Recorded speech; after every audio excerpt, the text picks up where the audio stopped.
High-level conversations taking place right now at the White House about a response to Syria. We're going to learn very soon whether the United States military will be conducting some sort of strike on that country. And, of course, we'll bring it to you the second we hear.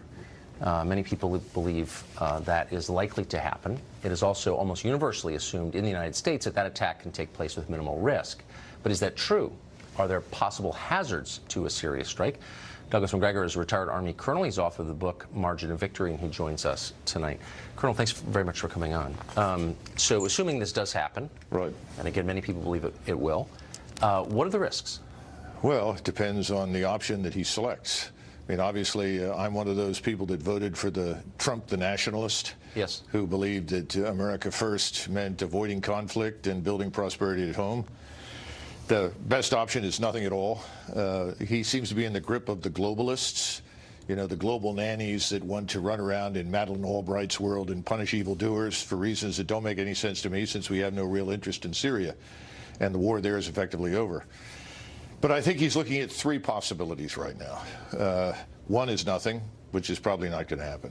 Two is another cosmetic strike, like the one last year. Yes. You'll recall that last year we fired 60-some cruise missiles. They landed in the dirt, exploded nicely. Everyone congratulated themselves, and we walked away, and nothing happened. The third option is a serious air and sea-based assault with missiles, aircraft, against a number of very sensitive targets where potentially we could end up killing Russians, Iranians, as well as Syrian government forces and potentially civilians. It sounds like, from facts that have been reported, the likelihood of killing foreign nationals, Russians specifically, in Syria in a widespread strike is very high. So what would be the consequences if that were to happen? Well, assuming he doesn't call the Russians and tell them what he's going to hit, which is what he did the last time. Right. I think that we'll probably lose potentially some aircraft. We could lose some ships at sea, because the Russians have made it very clear that if they are attacked, they will respond. And they have the capability to do that. And they can respond from Russia. Russia is less than 500 miles away from Syria. We forget that sort of thing. So they have missiles and capabilities, precision-guided strike weapons that can reach our ships at sea. They also have submarines operating in the area, as we do.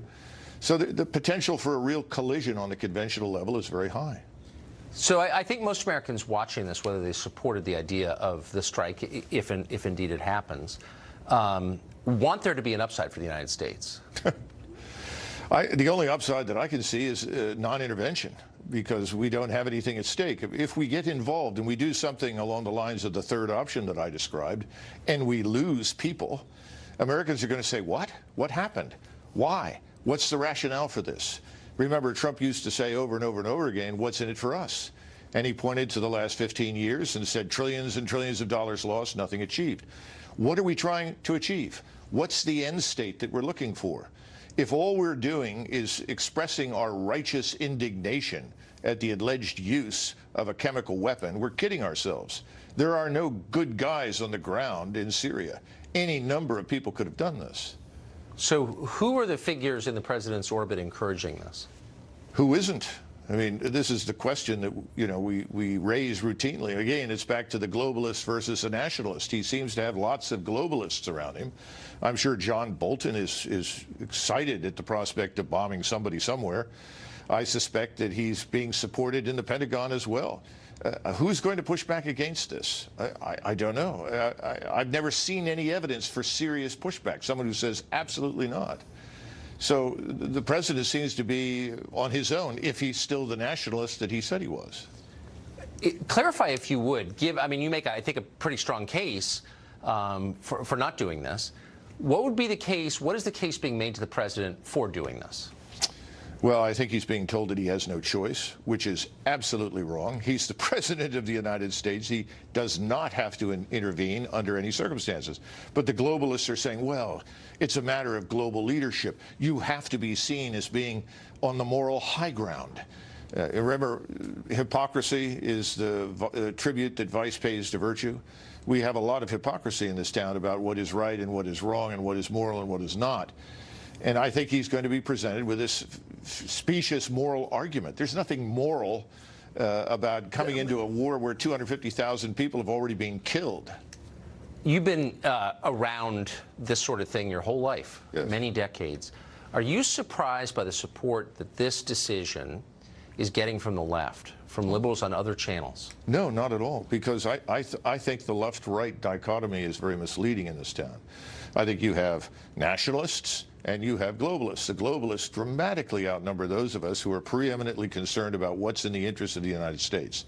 They're living in Madeleine Albright's world. And the president is in danger of joining the likes of LBJ and George W. Bush, failed presidents, failed administrations involved in failed wars, by listening to these people. He should not act.